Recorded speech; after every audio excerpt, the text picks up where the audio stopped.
They were cousins. But what they did in Los Angeles will chill your blood. I say, chill, because it's not just about the fear you feel when you hear about crimes.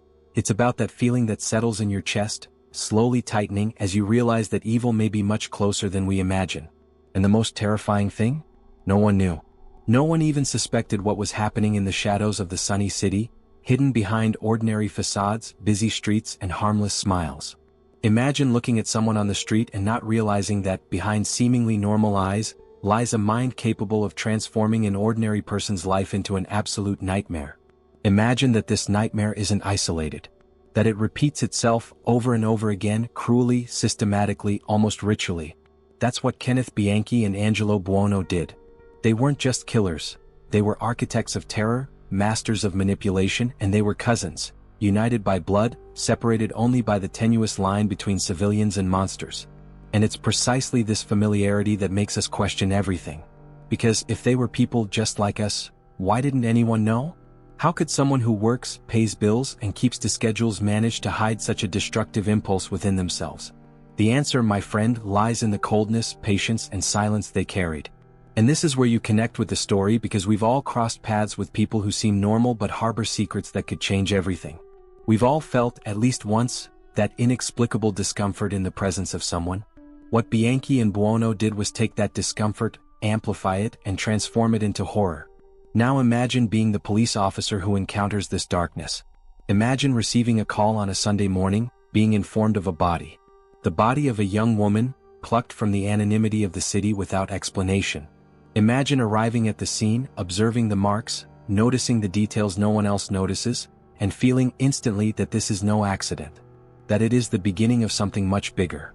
You are faced with a calculating mind, a plan already unfolding with cruel precision, and yet, every clue seems to slip through your fingers. It is this feeling of helplessness that grips us, that creates that suffocating tension. But there is a solution. Not a solution to erase what was done, not a solution to rescue lost lives, but a solution to understand. To see the hidden pattern. To discover the signs no one saw. To finally understand how fear can be predicted, studied, and confronted. Because that's precisely what makes these cousins' story different from all other crimes. They didn't just kill, they challenged the city, they challenged the laws, they challenged our ability to perceive danger before it arrives. And now, through this story, through this narrative, you will have access to those signs. You will see what was invisible to everyone else. And as you watch, feel the coldness they've unleashed, but also perceive the thread of control the investigation has begun to pull. Every seemingly isolated detail begins to connect. Each tiny strand of the web Bianchi and Buono have woven reveals the logic of the horror. And it's at that point, precisely at that moment, that you realize, to understand is to survive. Understanding the mind behind the crime doesn't bring back what was lost, but it allows us to recognize the darkness before it reaches us. They were cousins. But what they did in Los Angeles will chill your blood. And the question you need to ask yourself now is, why didn't anyone know? And most importantly, how were they finally caught? As you observe every detail of this story, you feel the weight of what these minds are capable of. And if you're still here, it's because somehow you want to understand. You want to feel. You want to face what most prefer to ignore. That's why I need you to stay with me. It's not just about watching a video. It's about being part of a place where every dark story finds those who truly understand it. If you haven't signed up yet, now is the time. Because only here will you witness the next twist, the next secret no one has told. Only here will you see what still lurks in the shadows, what the city chose to forget. Each subscription is like shining a light in the darkness, a step toward discovering what the human mind is capable of, and what we can learn to protect and understand ourselves. I promise what comes next will cut deeper. It will touch places you didn't know existed within you. Each story is a mirror. Each secret a provocation. And you won't want to miss the next piece of this puzzle we're putting together. So be a part of it. Click subscribe. This is a space for those who feel, for those who want to see what's behind the facades. For those who need to face pain, fear, and mystery, and survive to tell the tale. Because the story isn't over yet. And what we're yet to reveal will make you question everything all over again. You look at them and don't see monsters. You see cousins. You see faces that could blend into any cafe on any corner in Los Angeles. Kenneth Bianchi and Angelo Buono. Two names that, together, have become synonymous with fear, but alone they could still go unnoticed. You feel this strange familiarity, and that's exactly what gives you chills. Because the human mind isn't prepared to recognize evil when it cloaks itself in normalcy. And it's at this point that the story begins to double back on itself. Evil doesn't enter with screams or clear signs. It slips in silently, leaving subtle, almost imperceptible traces, like a half-open door through which you smell something that shouldn't be there. Bianchi. He was the manipulator. Smooth, affable, with calculated words, that sharp tongue that could sell any lie with the conviction of someone telling the truth. He smiled as if every gesture were part of a play only he understood, as if he were rehearsing a role no one could ever reject. You might find yourself thinking, he doesn't seem capable of this. And it's precisely in this distraction that danger finds its way in. He studied, observed, absorbed every reaction. His every gesture was a reflection of the mind analyzing. And you, no matter how attentive you are, can't help but feel a chill run down your spine, because you know that within that calm, something voracious lurks. Buono. He was different. He was the street predator, the raw instinct that needed no theater, no words. He felt, reacted, hunted. His every move was a red line you saw without fully understanding. He didn't deceive, he was the impulse, the uncountable force. Bianchi manipulated, Buono executed. Bianchi planned, Buono imposed. Together, they complemented each other, like pieces of a mechanism you can't disassemble. A pair so unlikely that it became one of the deadliest combinations in criminal history. And you feel it. You feel as if you're on the edge of an abyss, staring into something you don't fully understand, but know is too dangerous to ignore. And here lies the first layer of hidden truth. You begin to realize it's not just about the crimes. It's not just about the victims, or the streets of Los Angeles becoming a map of horror. It's about the transformation of the human mind when empathy is replaced by calculation, when decisions are shaped by the pleasure of pain rather than the fear of consequence. And you feel, along with them, every step of this transformation. Every moment these two cross the line between life and death, you can almost feel the pressure, the tension, as if you were inside the cell, looking at them, feeling their held breath, the cold light reflecting in their eyes. You begin to imagine the scenes before the crime, without us yet knowing exactly what happened. What goes through Bianchi's head as he plans? As he observes, as he decides to approach?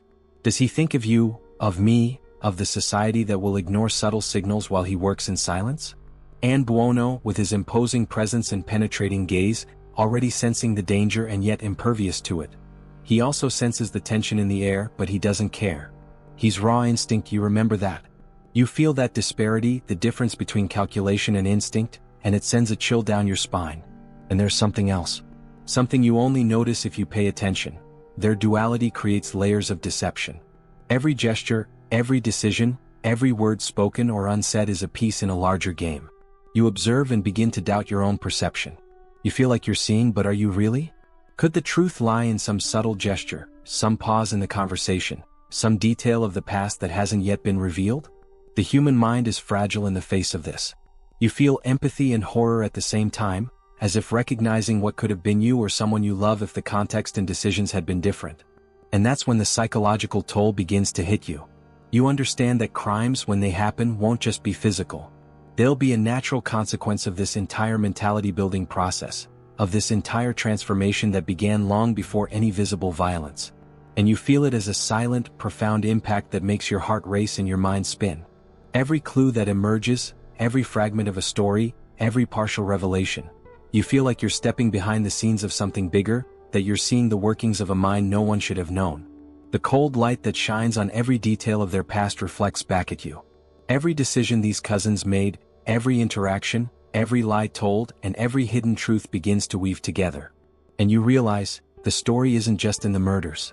It's in the construction, the manipulation, the psychological impact, the constant risk in what someone might have noticed, and didn't. You can almost feel the touch of evil, whispering, taunting, silently asking if you truly understand the fragility of life and justice. And in the midst of it all, you sense the almost palpable tension. Bianchi's gaze, Buono's gesture, the way they existed side by side, completing each other in silence. You feel like you're witnessing something far beyond what any news story could tell, beyond any police report. Their story is alive, pulsing between the lines, between the pauses, between what's said and what's hidden. And it's precisely in that moment, with the door ajar and the red line looming, that you begin to understand what makes this duo unique, terrifying, memorable. And as you take a deep breath, you can almost hear the whisper of the next layer of the story approaching, one that will slowly reveal the methods, the games, the choices that turn these cousins into legends of urban horror. The street is silent. Too silent. That silence that weighs on your bones, that makes your breathing seem too loud, that turns ordinary footsteps into eerie echoes. You mentally walk that Los Angeles sidewalk, knowing something has happened, feeling it even before you hear the news. And then a body. Dumped there, almost as if someone left it for you to find. It's not just a body. It's a warning, a mark you can't yet decipher, but you feel its impact. Something irrational, profound, visceral. The first sight of bandages wrapping hands, ankles, small signs of planning, but still meaningless. You notice every detail because your brain refuses to ignore the obvious. There's a pattern. But what pattern? You feel the anxiety growing.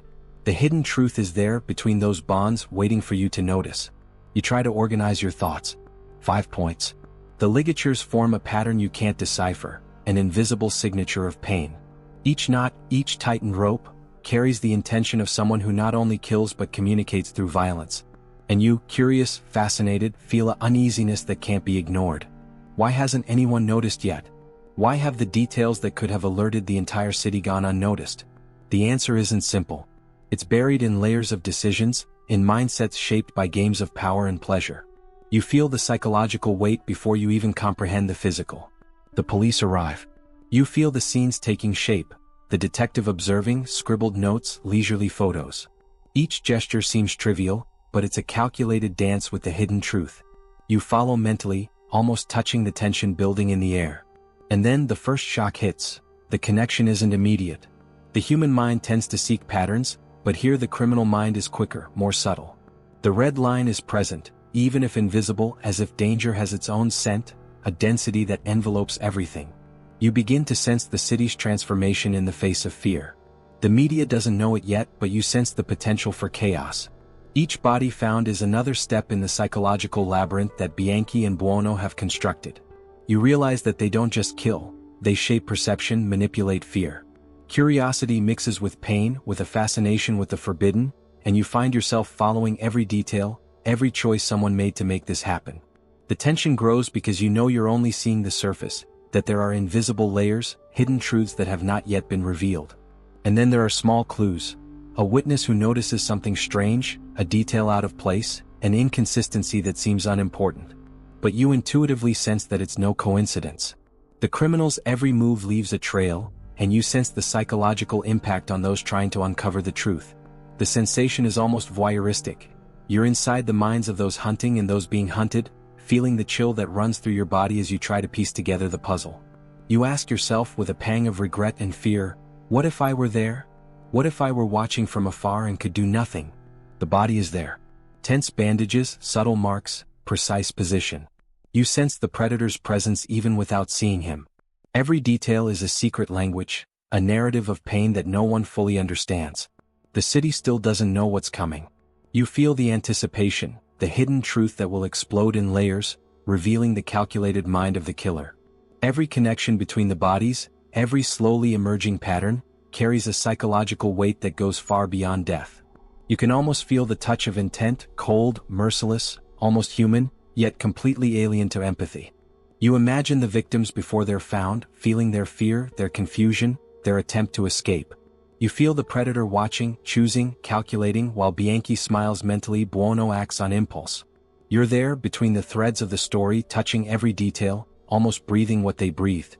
Every decision point, every moment of tension, every micro-choice that led them to cross the line is revealed in flashes of understanding that come and go, leaving you anxious, anguished, unable to stop watching. And then comes the first question you can't ignore. How can two seemingly ordinary cousins create so much pain, so much psychological tension, so much impact without anyone noticing? You sense the answer, but it dissolves before it can form, an echo of mystery and controversy that insists on lingering in the air. The story doesn't reveal everything at once. It leaves you on the edge of the half-open door, with the cold light reflecting on the shadows of what's to come. You realize that every detail now matters. The position of a body, the tension in a knot, the choice of a street. Everything is part of a game of power, control, and perversion. And as you watch, you feel the transformation happening before your eyes. A city that has yet to comprehend the terror, detectives trying to connect patterns, unknown victims whose lives will be remembered only by rope trails and calculated choices. The impact is silent, profound. You feel the story is alive, breathing, pulsing beneath the surface, ready to reveal more, slowly, layer by layer. And so, as the detective touches on every detail and you follow along, you can almost hear the whisper. Not everything is as it seems. Every body, every pattern, every decision is just a fragment. The hidden truth is only beginning to emerge. The red line remains there, hovering, invisible, reminding you that the story is far from over. The sun hasn't yet touched the city, and you feel as if it were your own body, the tension beginning to build in the alleys and side streets of Los Angeles. The scene lingers on the threshold between what you see and what you sense. There are details too small for most to notice, but which you notice immediately. The neighbor's dog trapped behind the fence, barking as if trying to warn the world of something no one wants to hear. You feel your hair stand on end, not from the cold but from the feeling that something wrong, something profound is about to be revealed. The witnesses begin to speak, but you can tell they're nervous and unsure. One man speaks of shadows that moved too quickly. Another describes two figures that disappeared before he could make out any details. You feel the psychological impact of this information, almost as if you're witnessing the moment the human mind begins to comprehend the presence of evil, but can't yet fully accept it. Two men. Two stranglers. Something that seemed impossible. But now, fragments of truth begin to align, even if they don't make complete sense. You imagine the predator, not alone but in pairs, coordinating decisions, sharing a twisted mindset, exploiting every opportunity with cruel precision. Their every move, every choice, leaves traces, not obvious traces but subtle signals that accumulate, like pieces of a puzzle you only begin to understand when you look from afar, trying to piece together the parts without ever touching the whole. And you feel the fascination and the fear at the same time. Your brain wants to organize, wants to simplify, but the complexity of the act is too visceral, almost impossible to process all at once. The streets of Los Angeles, once ordinary and forgotten, begin to transform into the setting for a psychological investigation. You notice how the entire city becomes a stage of suspicion and silent surveillance. Every corner, every half-open door, every cold light reflecting off the corroded walls carries the potential for revelation. That's when the behind-the-scenes begins to reveal itself. Detectives exchanging glances, scribbling notes, small meetings in the corner of a room that you can almost hear, even from a distance. You sense the importance of these details as if you're inside the mind of someone seeking the hidden truth. Meanwhile, the bodies still speak, albeit silently. Every position, every knot, every minute detail continues to convey messages that only a few can decipher. You realize that the confirmation of two killers completely alters the psychological stakes. The impossible now seems real, and you feel the adrenaline mixed with safe fear, that addictive feeling of being in contact with something that shouldn't be seen, but that you can't look away from. The witnesses describe movements, gestures, and almost rehearsed coordination.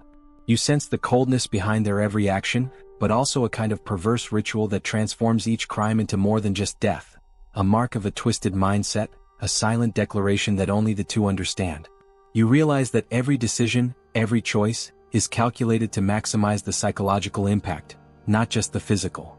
It's a study in fear, pain, and emotional manipulation. And as you mentally observe, you begin to notice small signs of dissonance. Something in the witnesses' stories doesn't quite add up. You sense the red flags, false leads, misinterpretations, fragments deliberately planted to confuse. And this heightens your curiosity, because each clue that could lead to the hidden truth only pushes it further forward, layered. You feel the transformation in your perception of the crime, the understanding that it is not just an isolated event, but a carefully engineered sequence of impact, manipulation, and psychological terror. The emotional impact of the revelations grows. You feel the anxiety, the silent pain of the victims' families, the frustration of the investigators. Every detail that emerges from the investigation, a seemingly trivial detail, carries with it profound psychological repercussions. And you find yourself confronted with the complexity of the human mind, with the difference between acting and understanding, between seeing and truly perceiving. Each partial revelation brings you closer to the truth, but still far enough away that the mystery continues to pulse, almost breathe in the air. And then the first solid confirmation appears. Two killers. For the first time, the impossible seems real. You feel the gravity of it, the way it changes your entire perception of what's happening. It's not just the presence of evil, it's the presence of evil in two, magnifying every gesture, every decision, every choice of impact. You realize the depth of the psychological and emotional risk, not just for those who lost their lives but for everyone trying to understand what happened. The cold morning light illuminates the bodies, but doesn't reveal everything. Every detail is still partially hidden, every piece still incomplete. And you feel the fascination and discomfort intertwining. Fear, empathy, curiosity, repulsion. The killer's minds remain a labyrinth, but now you see a door ajar. And through that door, the red line shines. More revelations, more decisions that transform each crime into a behavioral study, each action into a psychological impact. You sense you're on the verge of something that will change the entire investigation. The town remains unaware of the complete pattern, the mental choices that define each step, each act. And as the dust of the first confirmation settles, you realize the story is just beginning to unfold, layer by layer, slowly revealing the underside of what seemed impossible. As you notice every detail, every shadow that seems to breathe on the streets of Los Angeles, a question begins to form within you. You feel something trying to escape, but you can't quite pinpoint what. Now pause for a moment. Take a deep breath and examine your own reaction. What disturbed you most in that moment? Was it their calculated coldness, the feeling of always being one step ahead, or the silence that insists on filling everything around you? If you feel the weight of this, if curiosity mixes with discomfort, write down a word right now that describes what you're feeling. Just one word. Don't overthink it. Let out what the heavy air of history has made you carry within. Maybe it's fear, maybe it's injustice, maybe it's something you can't even name yet. What you write here isn't just a comment. It's a silent gesture from someone who understands the pain of what's happening, from someone who shares the same dark space that events force us to inhabit. Understand how writing transforms. It gives substance to what seems unsustainable. You're connecting your own world to theirs, to that cold space where every decision, every breath, every glance can change everything. And by doing so, you help others realize they're not alone in this restlessness. You create a silent, invisible yet real bridge between those who feel and those who observe.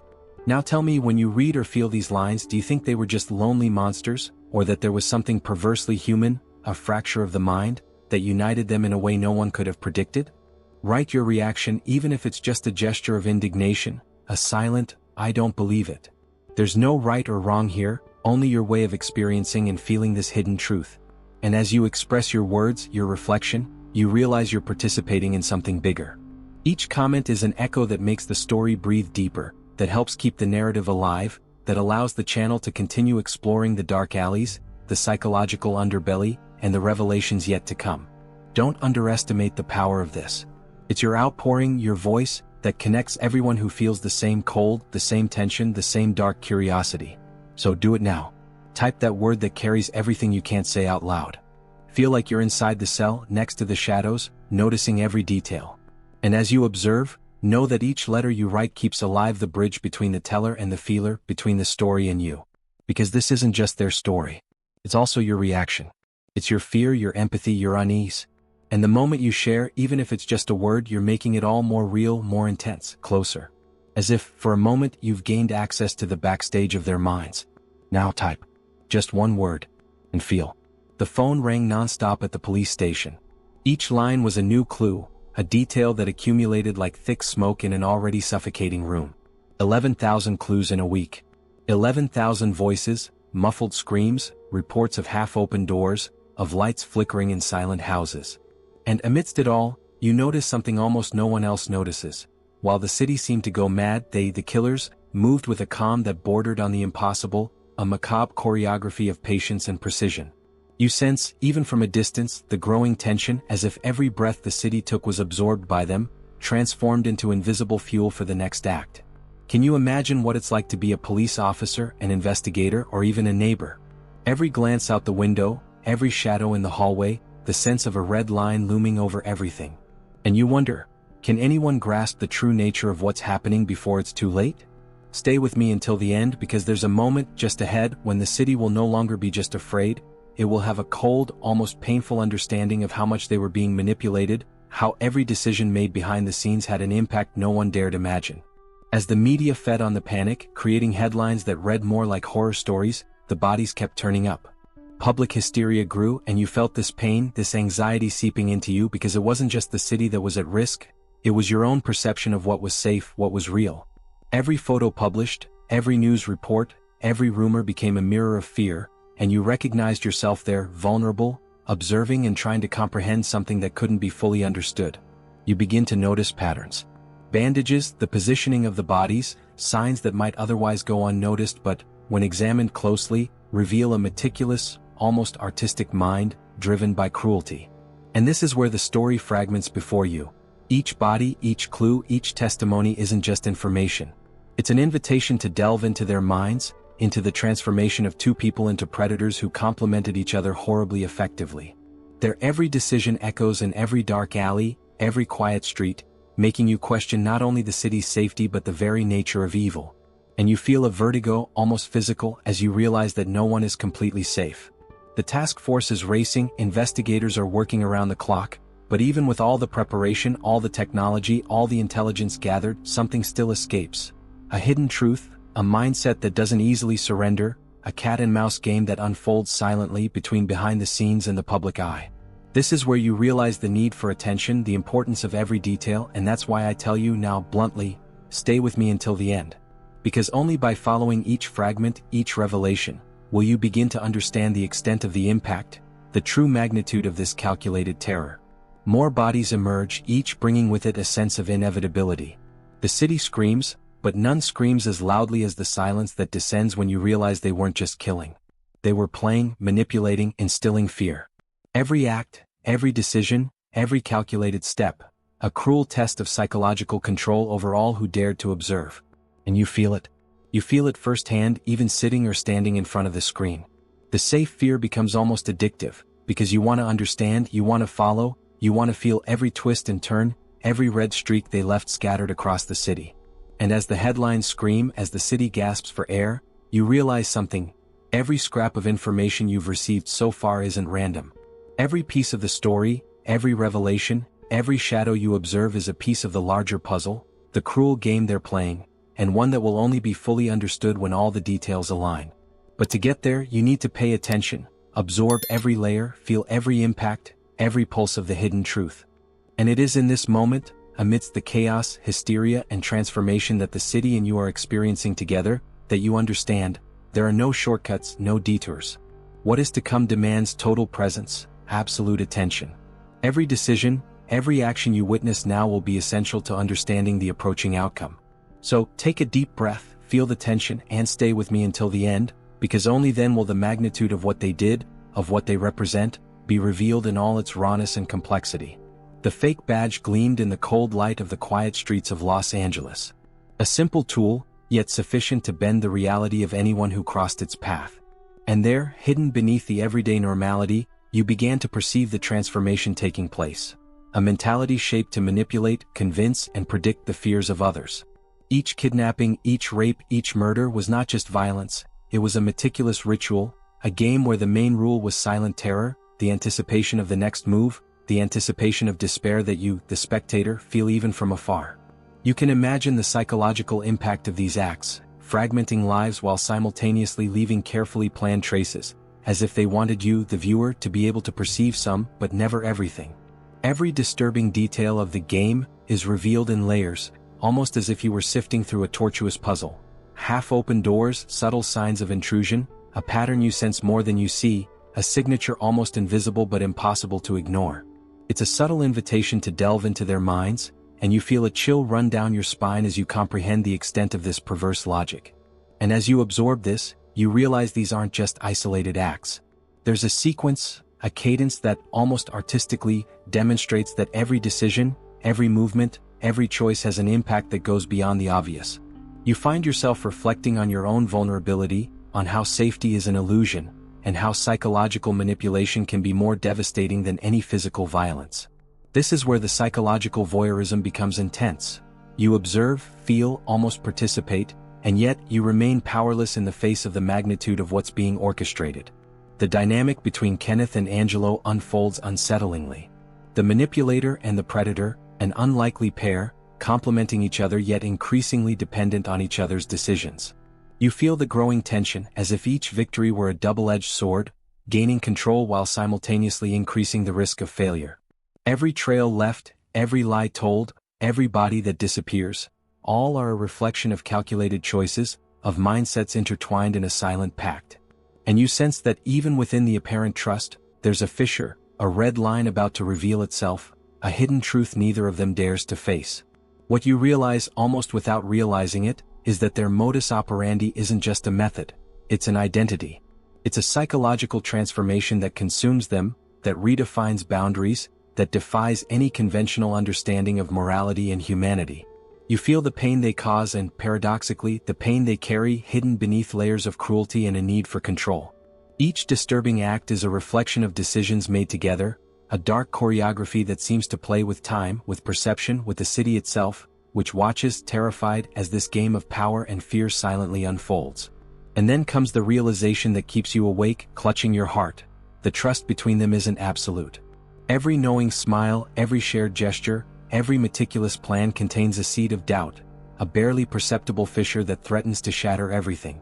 You sense, even if intangibly, that the carefully constructed balance is about to fail. A shadow hangs over every movement, a tension that builds behind the scenes, in the dark corridors, in the cold lights that illuminate the silent streets. Each previous act now takes on a different weight, and you realize that the game isn't just against the city, it's against themselves.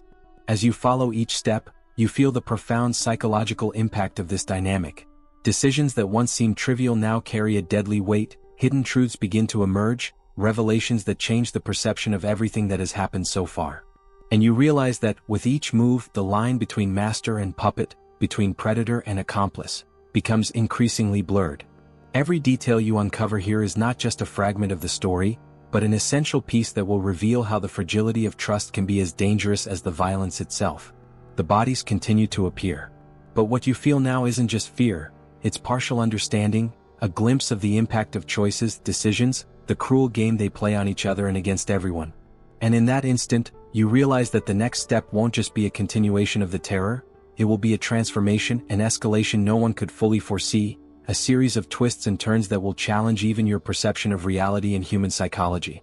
And it is on this threshold that you remain, observing, reflecting, feeling the chill of the truth that has not yet been fully revealed, but whose shadow already looms over every corner, every half-open door, every cold light you see in the distance.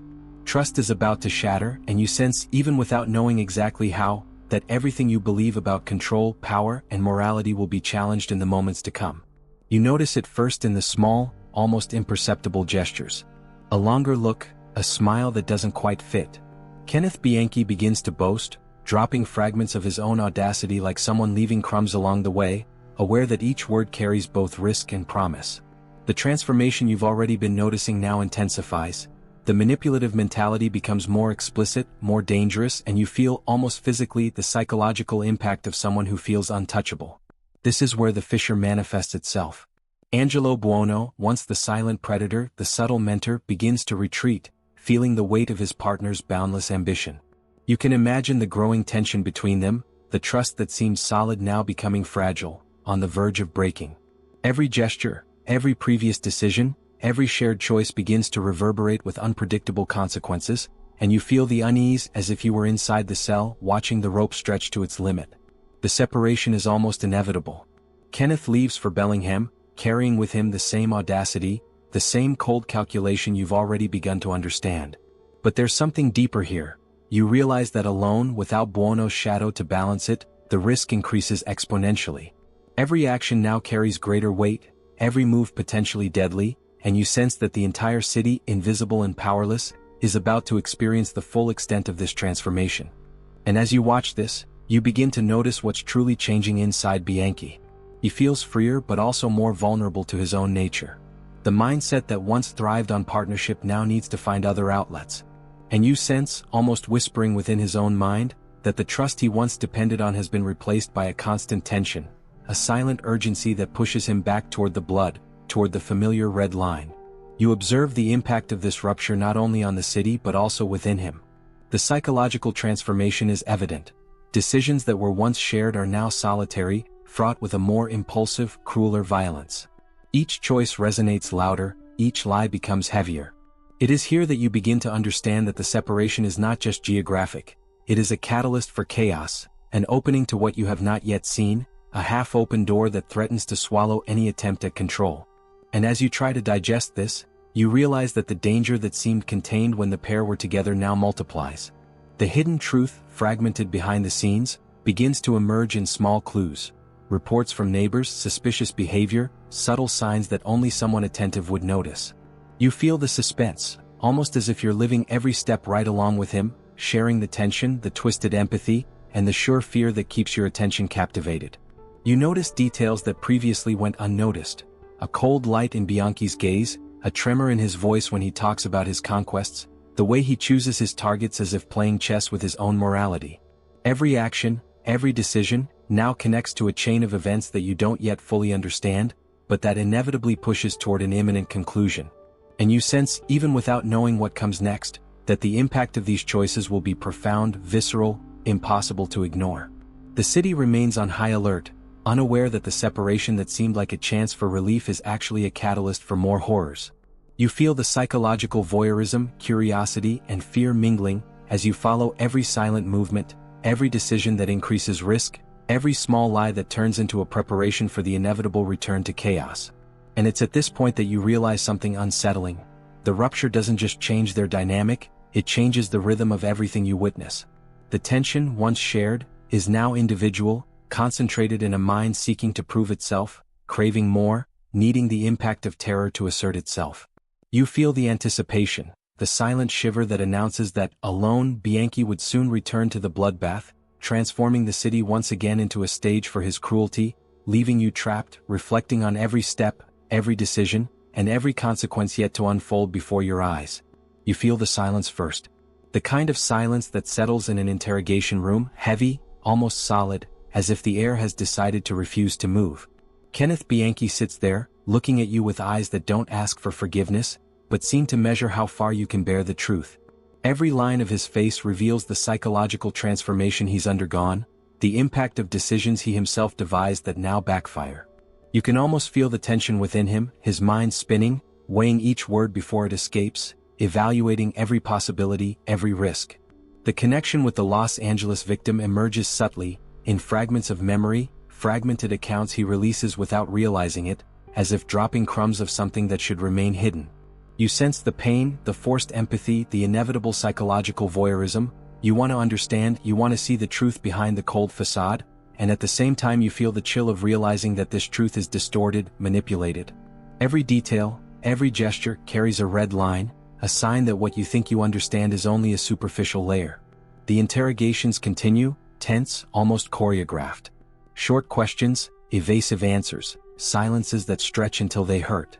You feel the anxiety growing as if you were breathing inside the cell, sharing space with a mind that escapes common logic. And that's when the dilemma arises. The revelation that Bianchi's cousin was involved, a silent accomplice, harboring secrets that could alter the entire narrative.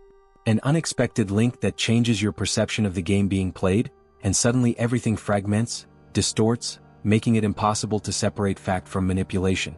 You find yourself doubting. Every word spoken seems to carry multiple meanings, every gesture has the potential to reveal or conceal. The hidden truth, the one you seek almost instinctively, now depends on the credibility of someone who is a master liar, a sociopath who knows every crack in human trust and knows how to exploit it. You feel the tension, almost physical, as if you're in a tug-of-war with him. Not through force but through understanding, through empathy that shouldn't exist, but that grips you, that compels you to continue. The confession dilemma isn't just legal, it's not just moral. It's psychological, visceral.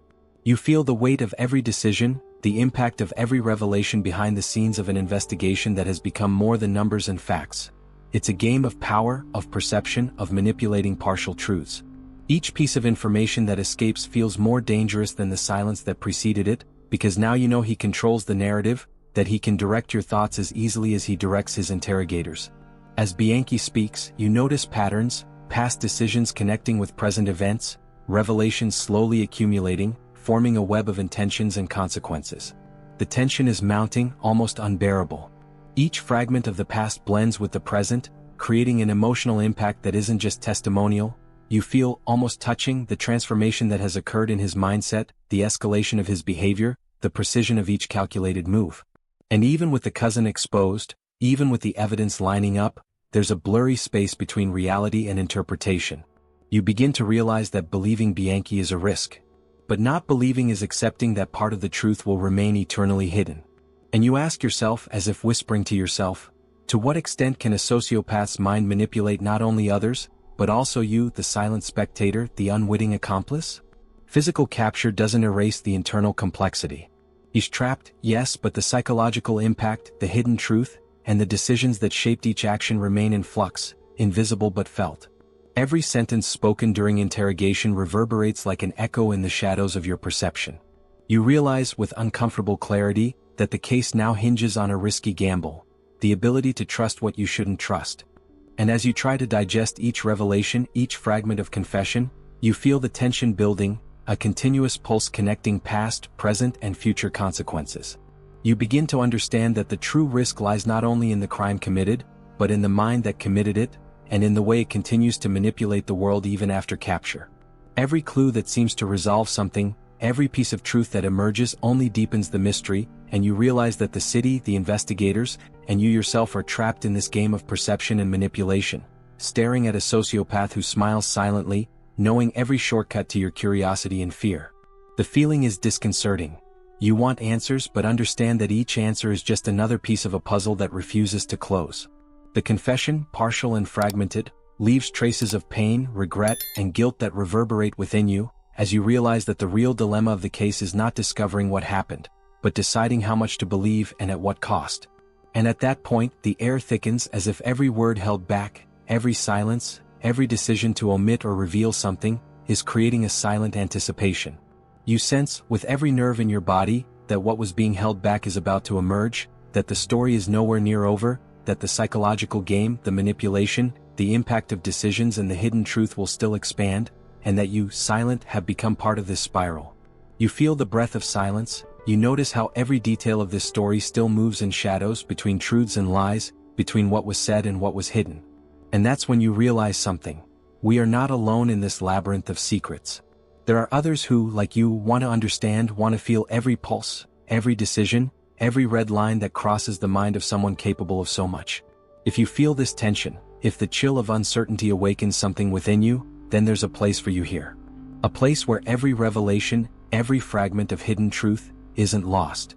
A space where dark stories connect, where the impact of every crime, every decision, every psychological transformation isn't just told, it's felt.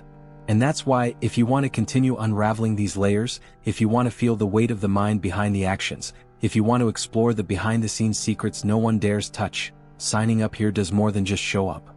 It helps keep this search for truth alive, allows us to continue together discovering what insists on remaining hidden. You become an accomplice to something greater, an invisible thread that connects each revelation to the next, and each decision to the next curve of the abyss. It's not just clicking subscribe. It's a silent gesture, almost a pact. You choose to continue with me on this journey through the forbidden, through what causes chills and fascination, through what stirs the mind and conscience. And in return you receive more than stories. You receive the chance to feel, to reflect, to observe every shadow, every silence, every lie, and every truth that refuses to be fully revealed. Each new video will be a half-open door. Each narrative, a cold light illuminating something you never imagined. And you'll slowly realize that every detail you missed, every risk that seemed distant, returns to haunt your own thoughts. If you want to continue walking these corridors, understanding the decisions, the impacts, the behind-the-scenes details, and the revelations that lie at the heart of each crime, then sign up. Not out of obligation but by choice. A choice to feel, to connect, to not let the mystery escape. And even now, as the silence settles again, you know the story isn't over yet, and that the next fragment we discover together could change the way you look at every shadow, every glance, and every red streak that still awaits us. You feel the heavy air of the cell, the cold light streaming in through a nearly invisible crack, and realize the silence is only a superficial layer.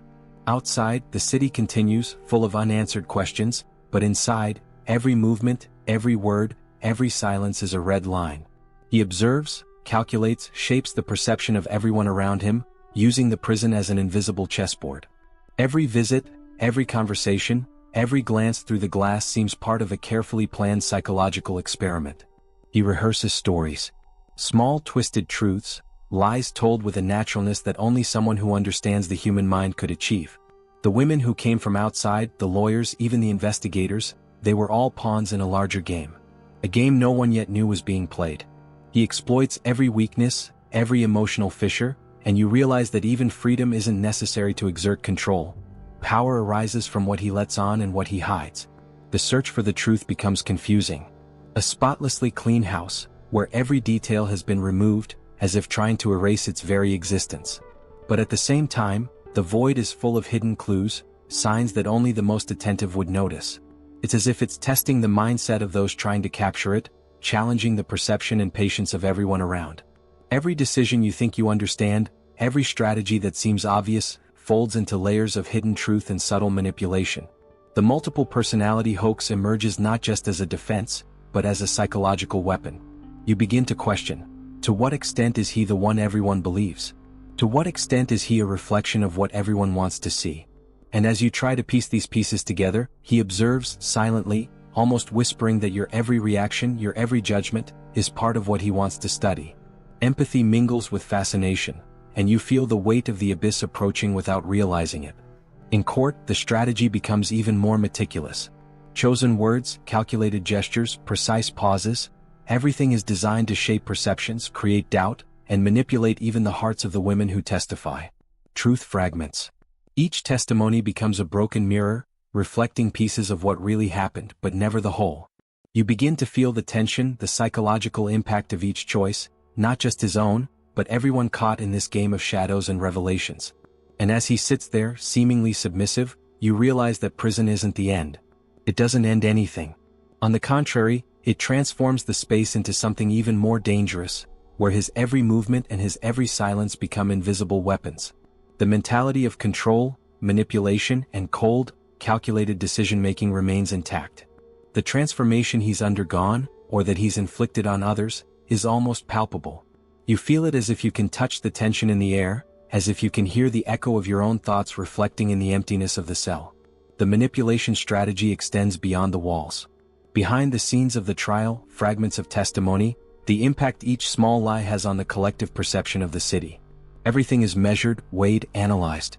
Every gesture you make while watching, every emotion that emerges, is the same effect he sought to provoke even without realizing it. And you find yourself questioning, who is truly being manipulated? Who controls whom? Where does the hidden truth end and the careful construction of other people's perceptions begin? As you think about it, you realize the red line is ever present.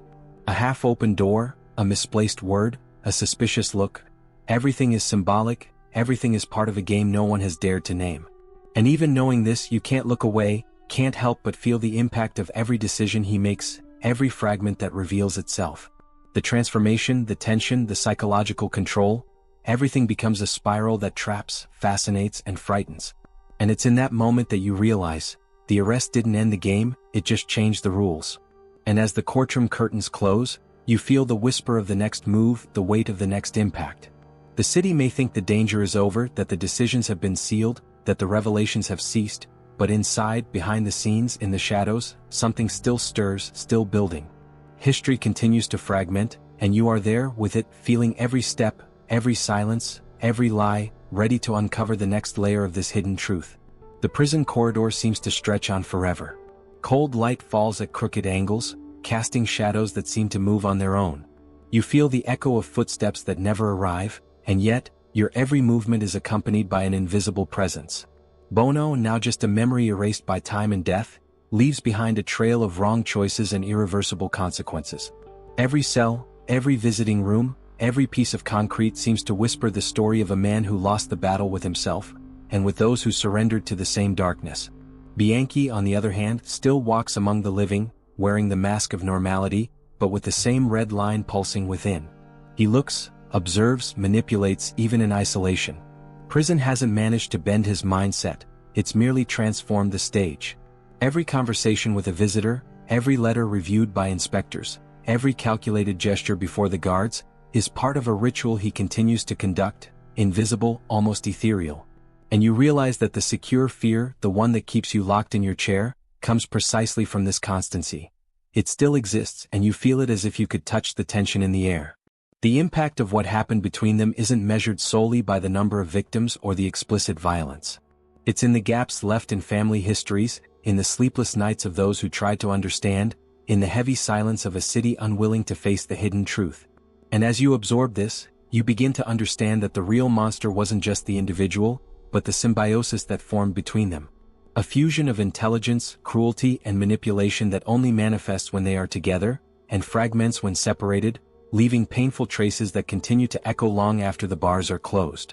You feel a chill when you realize these stories have no end point. The transformation they wrought in the very perception of justice, normality, and safety still reverberates. Every decision made, every rehearsed gesture, every lie told was a calculated impact, a meticulous exploration of human limits. And you begin to wonder, how many other couples, silent, hidden, wait for the right moment to repeat the same cycle? The answer isn't on the surface. It's in the tension that builds between every unspoken word, every averted glance, every behind-the-scenes detail that will never be fully revealed.